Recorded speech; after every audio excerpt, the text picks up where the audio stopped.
So today we have with us Dr. Mrudula, Senior Consultant at 49 Fertility Center. Hello doctor, welcome Hello. to NTV. Thank you. So ఇప్పుడే మనం మాట్లాడుకున్నట్టు like fallopian tube blockage ఉంటేనే infertility సమస్యలు వస్తాయి ఆడవాళ్ళలో. అసలు fallopian tube blockage ఎందుకు వస్తుంది అంటారు డాక్టర్?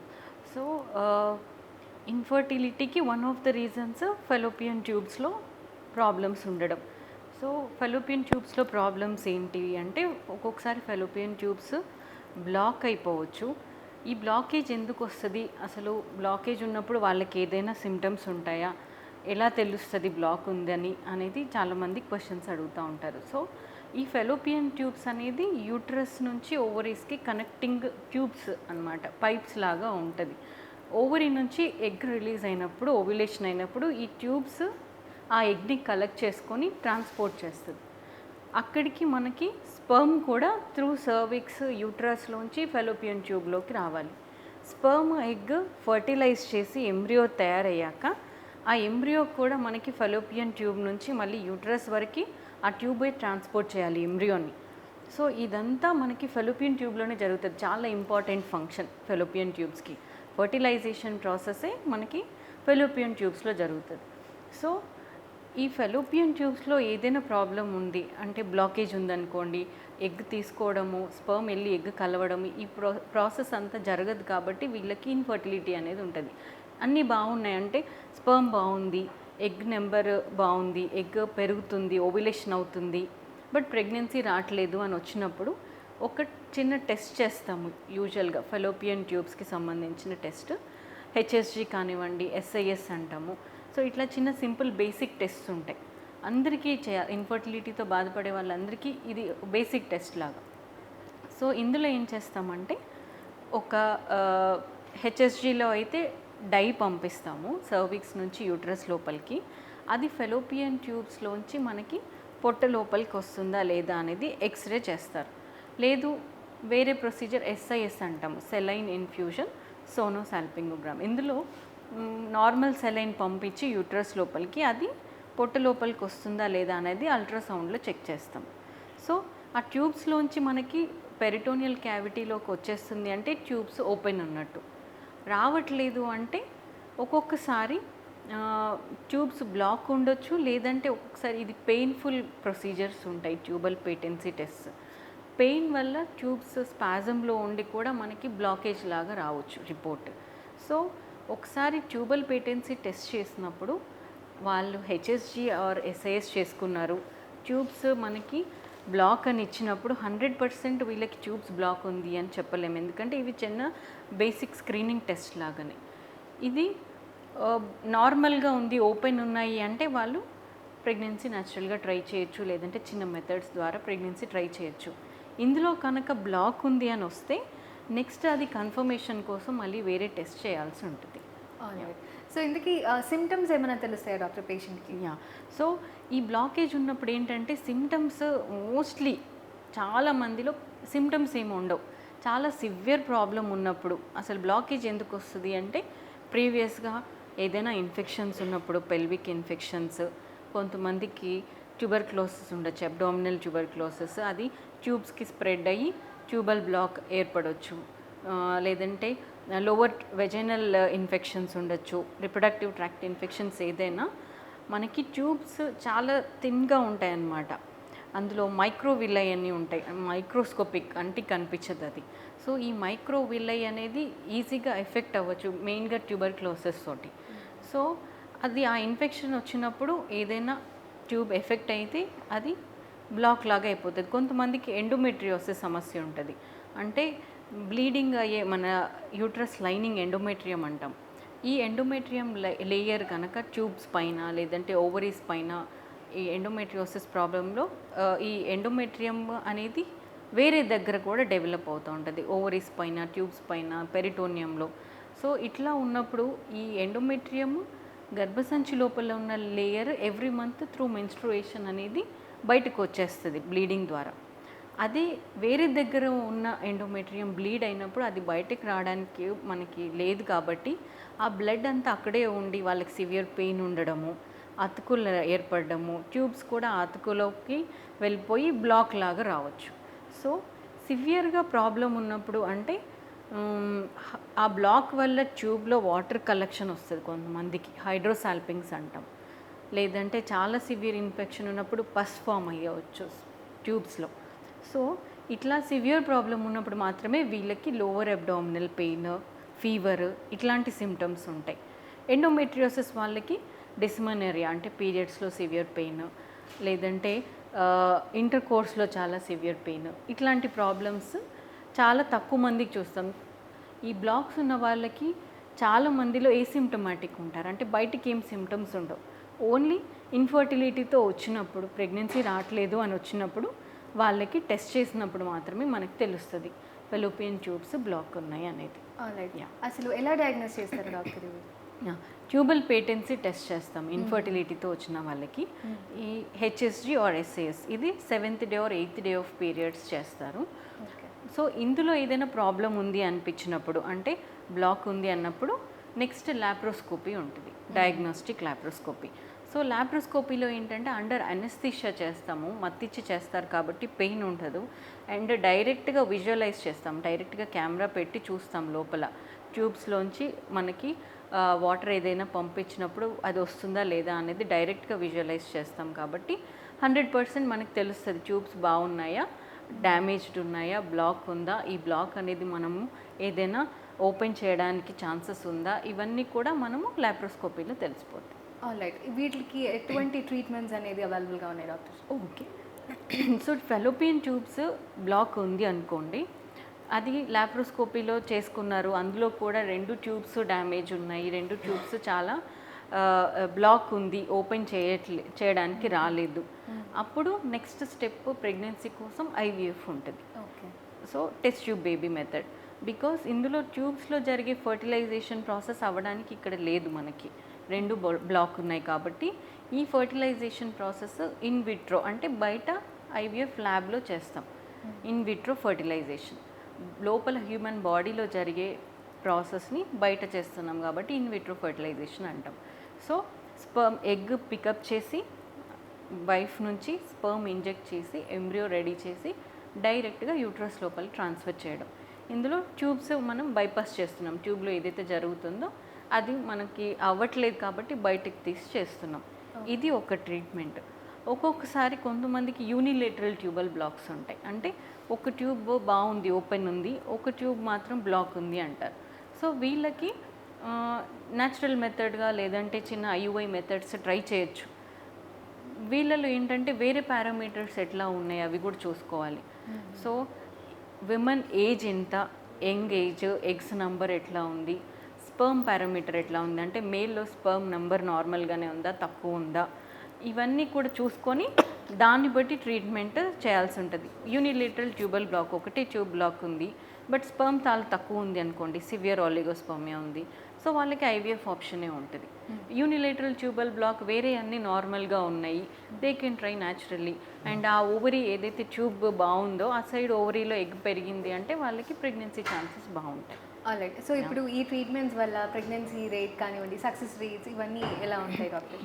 ఓన్లీ ట్యూబల్ ఫ్యాక్టర్ ఉంది, వేరే పారామీటర్స్ అన్నీ నార్మల్ ఉన్నాయి, ఓన్లీ ట్యూబల్ ఫ్యాక్టర్ కోసమే ఐవీఎఫ్ చేస్తున్నప్పుడు వీళ్ళకి ప్రెగ్నెన్సీ ఛాన్సెస్ బాగుంటాయి. సో వేరే వాళ్ళతో కంపేర్ చేస్తే, అంటే వేరే వాళ్ళతో అంటే ఐవీఎఫ్కి వేరే ఇండికేషన్స్ ఉంటాయి, లైక్ ఏజ్ ఎక్కువ ఉంది పేషెంట్కి, ఎగ్స్ నంబర్ చాలా తక్కువ ఉంది, లేదంటే సివియర్ ఆలిగోస్పర్మియా ఉంది హస్బెండ్లో, ఇట్లాంటి ఇండికేషన్స్తో కంపేర్ చేసినప్పుడు ఓన్లీ ట్యూబల్ ఫ్యాక్టర్ వల్లనే మనం ఐవీఎఫ్ చేస్తున్నాం అన్న వాళ్ళకి కొంచెం ప్రెగ్నెన్సీ రేట్స్ బాగుంటుంది. ఓకే, అలాగే ఇప్పుడు మనం ఏమైనా ఫుడ్ కానీ అలాంటివి ఏమైనా కేర్ ప్రికాషన్స్ ఏమైనా తీసుకోవచ్చా? సో ఫెలోపియన్ ట్యూబ్స్కి యాజ్ సచ్ మాట్లాడుకుంటే, స్పెసిఫిక్గా మాట్లాడుకుంటే ఫుడ్ వల్ల మనకి ఫెలోపియన్ ట్యూబ్స్ బ్లాక్ అవ్వడము లేదంటే ఓపెన్ అవ్వడము ఇట్లాంటిది ఏది ఉండదు. ఓకే, బట్ ఏంటంటే ఇది ఒక బేసిక్ టెస్ట్ లాగా, ప్రెగ్నెన్సీ రావట్లేదు అన్న కపుల్స్ 1 year 2 years, ఇంకొంతమంది చాలా సంవత్సరాలు 10 years వెయిట్ చేసి ఆ తర్వాత వస్తూ ఉంటారు. అప్పుడు టెస్ట్ చేసినప్పుడు ట్యూబల్ బ్లాక్స్ ఇవన్నీ బయటపడతాయి. సో అది కనుక ముందే డయాగ్నోస్ చేసుకోగలిగితే, వాళ్ళు తొందరగా ట్రీట్మెంట్ తీసుకోగలిగితే ఎక్కువ సక్సెస్ రేట్ ఉంటుంది.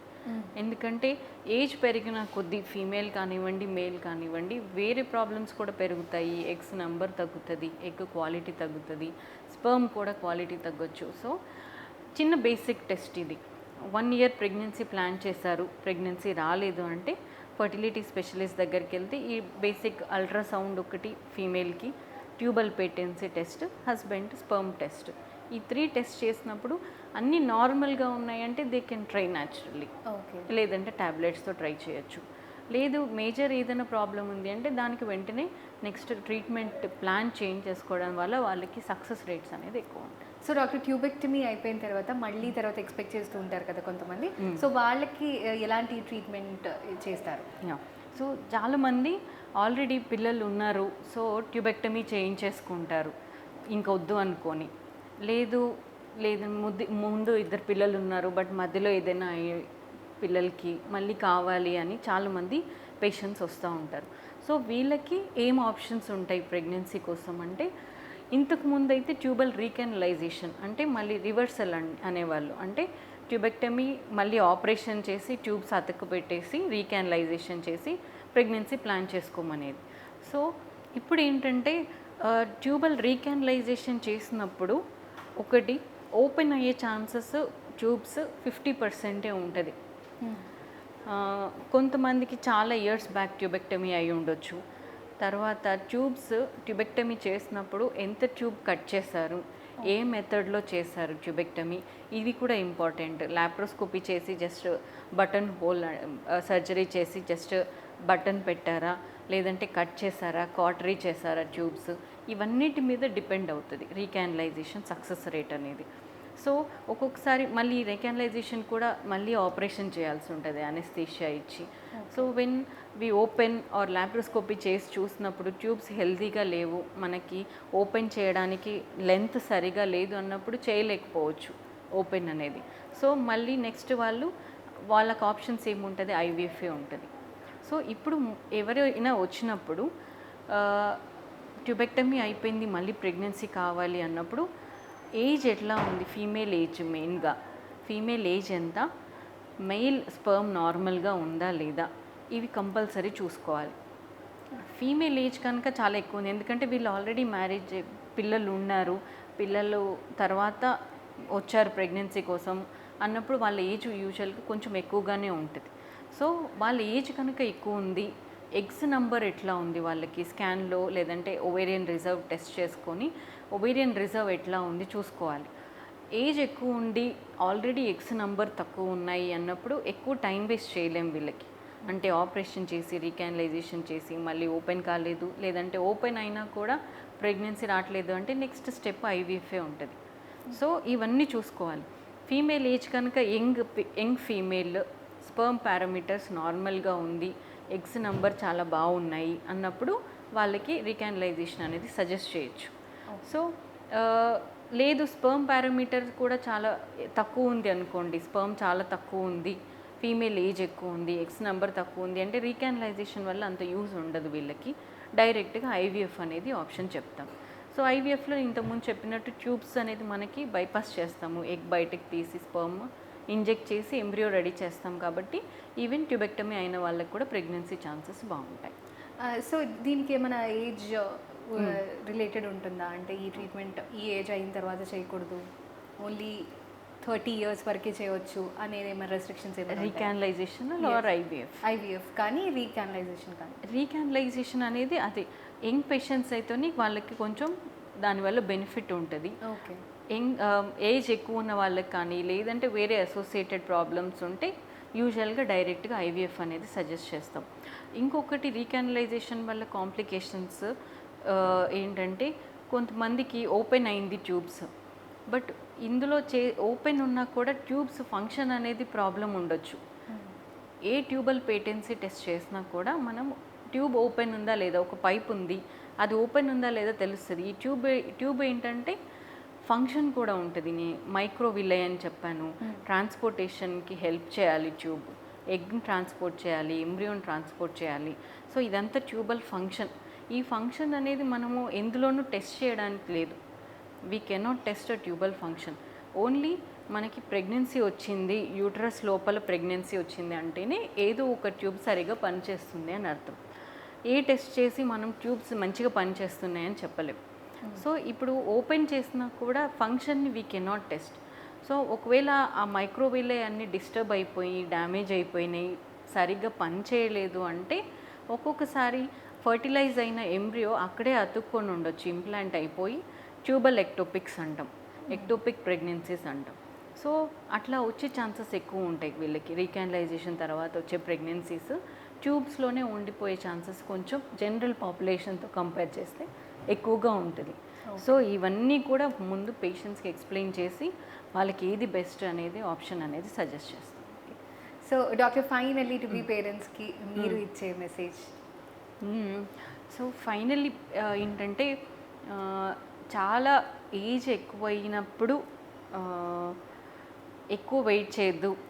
బికాస్ చాలామంది కొంచెం పోస్ట్పోన్ చేద్దాం ప్రెగ్నెన్సీ అనుకుంటూ ఉంటారు, లేదంటే మ్యారేజ్ కూడా పోస్ట్పోన్ చేసుకుంటారు కొంతమంది. ఒకటి మనకి female age is very important ఒక కపుల్లో.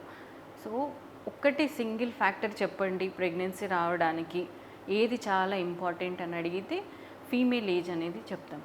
బికాస్ ఏజ్ పెరిగిన కొద్దీ ఎగ్స్ నంబర్ తగ్గుతాయి ఫీమేల్లో. అండ్ కొంతమందికి వెరీ ఎర్లీ అంటే కొంచెం తక్కువ ఏజ్ ఉన్నా కూడా ఎగ్స్ నెంబర్ తగ్గిపోతూ ఉన్నాయి. ఈ మధ్యకాలంలో అట్లాంటి పేషెంట్స్ని చాలామందిని చూస్తున్నాం. ఇప్పుడున్న స్ట్రెస్ కండిషన్స్, ఎన్వైరన్మెంటల్ కండిషన్స్, కొంతమందికి జెనెటిక్గా ప్రెడిస్పోజ్డ్ ఉంటారు అంటే యంగ్ ఏజ్లో తగ్గిపోవడానికి. సో ఎవరికి ఎలా ఉంటుంది అనేది చెప్పలేం. సో ఎవరైనా కానీ ప్రెగ్నెన్సీ ప్లాన్ చేయట్లేరు, ఇంకొంచెం పోస్ట్పోన్ చేసుకుందాం అనుకున్నప్పుడు, లేదంటే ప్రెగ్నెన్సీ ప్లాన్ చేస్తున్నా రావట్లేదు అనుకున్న వాళ్ళు కంపల్సరీ కొంచెం తొందరగా ఫర్టిలిటీ స్పెషలిస్ట్ దగ్గరికి వెళ్తే వాళ్ళు ఎగ్స్ నంబర్ ఎట్లా ఉంది, ఏదైనా ప్రాబ్లం ఉందా, మేజర్ ప్రాబ్లమ్స్ బేసిక్ టెస్ట్ చేస్తారు.